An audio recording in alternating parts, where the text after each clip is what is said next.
Hello మగవలు, hi maharajas, ఎలా ఉన్నారు అందరూ? Welcome to my channel. ఈ రోజు అందరికి నచ్చే, అందరూ మెచ్చే వంటకం చేపల పులుసు చేసేద్దాం రండి. దానికోసం ముందుగా మనము తీసుకోవాల్సిన పదార్థాలు ఏంటంటే ఆయిల్, ఆనియన్స్, పచ్చిమిర్చి, అల్లం వెల్లుల్లి పేస్ట్, పసుపు, కారం, చింతపండు రసం, సాల్ట్, మసాలా పౌడర్, కరివేపాకు, కొత్తిమీర. ముందుగా చేపల్ని శుభ్రంగా కడుక్కుని ఇలా పెట్టుకున్న తర్వాత ఆనియన్స్ ని అండ్ పచ్చిమిర్చిని సన్నగా తరుక్కుని అవి బ్రౌన్ షేడ్ వచ్చేంత వరకు మనం వీటిని వేయించుకోవాలి. బ్రౌన్ షేడ్ వచ్చిన తర్వాత ముందుగా అల్లం వెల్లుల్లి పేస్ట్ ని 1 టేబుల్ స్పూన్ తీసుకుని ఇందులో వేసి ఒకసారి వేయించుకోండి. వేగాక కొంచెం పసుపును కూడా వేసి మరొకసారి వేయించండి. అలాగే 2 టేబుల్ స్పూన్స్ కారం, లేదు అంటే కనుక మీరు స్పైసీగా తింటే కొంచెం యాడ్ చేసుకోండి.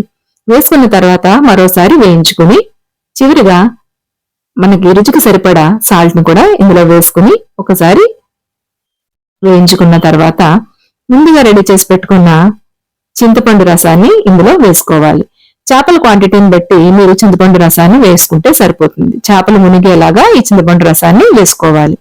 దీన్ని ఒకసారి మరగనిచ్చి మరిగిన తరువాత మనం చేప ముక్కలను కడిగి పెట్టుకున్నాం కదండి, వాటిని చాలా నెమ్మదిగా ఇందులో వేసుకోవాలి. వేసుకున్న తర్వాత ఒక 15 నిమిషాలు దీన్ని ఉడికించాలి. మధ్యలో గరిటె పెట్టి తిప్పకూడదు. చూస్తున్నారు కదా, మనకి చేపల పులుసు అనేది రెడీ అయిపోయింది. సో ఇందులో మనము ఫైనల్ గా కరివేపాకు, కొత్తిమీరతో మనం గార్నిష్ చేసుకుంటే సరిపోతుంది. ఒక 2 నిమిషాలు మూత పెట్టి తీస్తే మంచి స్మెల్ అనేది మనకి వస్తుంది. సో ఎంతో టేస్టీగా ఉండే యమ్మీ చేపల పులుసు అనేది రెడీ అయిపోయింది. చూస్తున్నారు కదా, ముక్కలు ఏమాత్రం విరగలేదు.